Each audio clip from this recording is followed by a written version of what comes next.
तो दोस्तों आज बात करने वाला हूं एक म्यूचुअल फंड के बारे में जिसको मैंने पोर्टफोलियो में ऐड किया है अभी रिसेंटली 2025 में मैं इन्वेस्ट करने वाला हूं इसमें।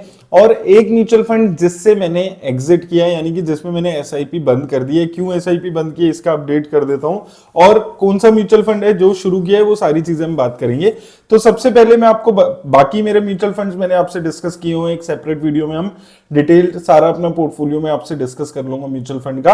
अब अगर आपने पुरानी वीडियोस देखी होंगी जिनमें मैंने अपने नए म्यूचुअल फंड्स या टोटल म्यूचुअल फंड पोर्टफोलियो के बारे में बात किया था, तो मैंने 1-1.5 साल पहले क्वांट के टेक फंड में इन्वेस्ट किया था।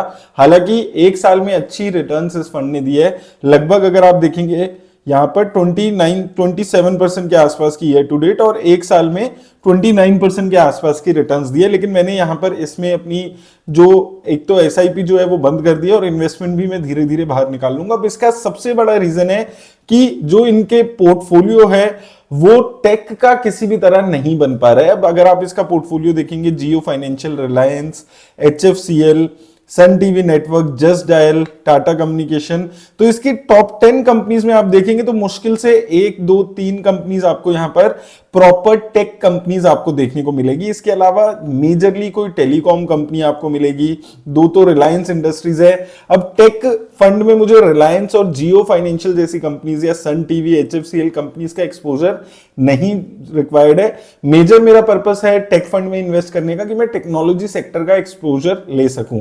और मैंने ऑलरेडी आईसीआईसी प्रूडेंशियल के टेक फंड में इन्वेस्ट किया हुआ है। वहां पर अगर आप देखेंगे उसमें भी लगभग सेम रिटर्न है, एक साल में 28% के आसपास की ही रिटर्न है।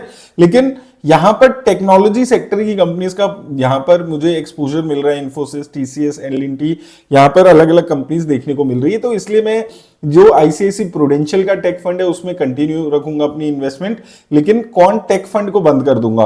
अब मैंने इसमें जब इन्वेस्ट किया था ये तो बिल्कुल नया फंड था, 1 महीने पुराना ये फंड था, तब मैंने इन्वेस्ट किया था ट्रस्टिंग की ये टेक्नोलॉजी सेक्टर की कंपनीज में अपना पैसा लगाएंगे। लेकिन ऐसा नहीं हुआ है। 1-1.5 साल इस फंड को शुरू हुए लगभग आप देखेंगे सितंबर 23 से शुरू हुआ है। मैंने लगभग सितंबर-अक्टूबर में ही ये इन्वेस्टमेंट शुरू की थी, लेकिन तब उम्मीद थी कि अभी धीरे धीरे पोर्टफोलियो बिल्ड करेंगे तो टेक्नोलॉजी सेक्टर में इन्वेस्ट करेंगे। ऐसा होते हुए मुझे नहीं दिख रहा है, इसलिए इस फंड से मैं एग्जिट कर रहा हूं क्योंकि मुझे टेक्नोलॉजी सेक्टर का एक्सपोजर यहां पर नहीं मिल रहा है। दूसरा जो नया फंड है जिसको मैं रिप्लेस कर रहा हूं वो है एक स्मॉल कैप फंड जहां पर एक जबरदस्त रिटर्न आई है। अब ये जो एक फंड है ये मैं हमेशा हाई रिस्क वाला फंड एक ऐड करता हूं, तो मैंने कौन टेक फंड ऐड किया था, वहां पर अच्छी रिटर्न है। एक साल में अगर आप देखेंगे 29% के आसपास की रिटर्न है।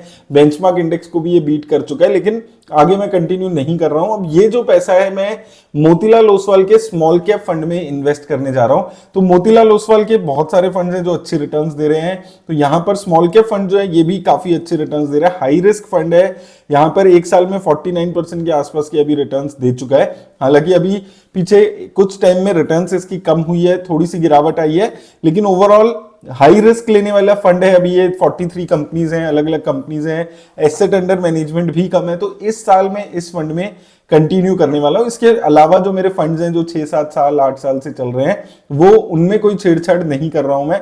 जितना फंड में पैसा चल रहा है वो वहां पर चल रहा है, लेकिन ये फंड को मैं ऐड कर रहा हूं और कौन टेक फंड को यहां से निकल रहा हूं।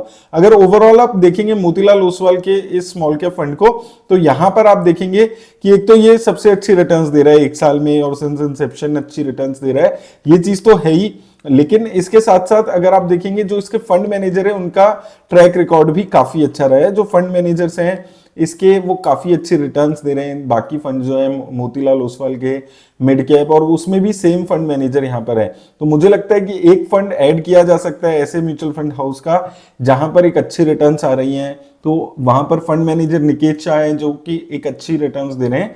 और इस फंड में अगर आप देखेंगे एक साल में अगर हम देख रहे हैं तो अच्छी रिटर्न्स है। इसके अलावा लगभग 77% पैसा स्मॉल कैप कंपनीज में लगा रहा है और टॉप की कंपनीज में भी अच्छा खासा इन्वेस्टमेंट है। रिस्क बस इस फंड में क्या है कि हाई प्राइस टू अर्निंग की कंपनीज में पैसा है और जितनी भी कंपनीज है वो ऑलरेडी रिटर्न्स दे चुकी हैं काफी अच्छी। यहां से अब वो कैसे मोमेंटम बना पाता है वो एक रिस्क रहने वाला है मोतीलाल ओसवाल के इस स्मॉल कैप फंड में, क्योंकि जब इतनी अच्छी रिटर्न्स आ जाती है तो जनरली फंड थोड़ा सा खराब रिटर्न एक शॉर्ट पीरियड के लिए देता है। तो वो एक रिस्क है कि क्या ये जो एक साल की परफॉर्मेंस है इसको 2-3 साल में कर सकता है रेप्लिकेट या नहीं, लेकिन जो हाई रिस्क फंड्स होते हैं उनमें ऐसा ही एक रिस्क जुड़ा रहता है हमेशा से। और ये थोड़ा सा मैं हाई रिस्क वाला जो अपना म्यूचुअल फंड है इसको चेंज करते हुए मैं यहाँ पर कर रहा हूँ। पहले हाई रिस्क में मैंने क्वांट टेक फंड को ऐड किया था, मुझे लग रहा था ज्यादा रिस्की फंड कंपनीज में इन्वेस्ट करेंगे, स्मॉल कैप आईटी कंपनीज में, टेक्नोलॉजी कंपनीज में क्वांट वाले इन्वेस्ट करेंगे, लेकिन थोड़ा सा उल्टा देखने को मिल रहा है, लार्ज कैप कंपनीज में पैसा लग रहा है, रिलायंस जियो जैसी कंपनीज में, तो इसलिए मैं एग्जिट कर रहा हूं। तो ये मेरा एक पोर्टफोलियो का अपडेट है, मैंने सारा पोर्टफोलियो आपके साथ बार बार शेयर किया है, इसलिए ये एक अपडेट मैं यहां पर शेयर कर रहा हूं। आप लोग भी कमेंट सेक्शन में जरूर बताइएगा आपका अभी पोर्टफोलियो कैसा चल रहा है और इस साल में कैसी रिटर्न्स रही है इस पोर्टफोलियो में। धन्यवाद।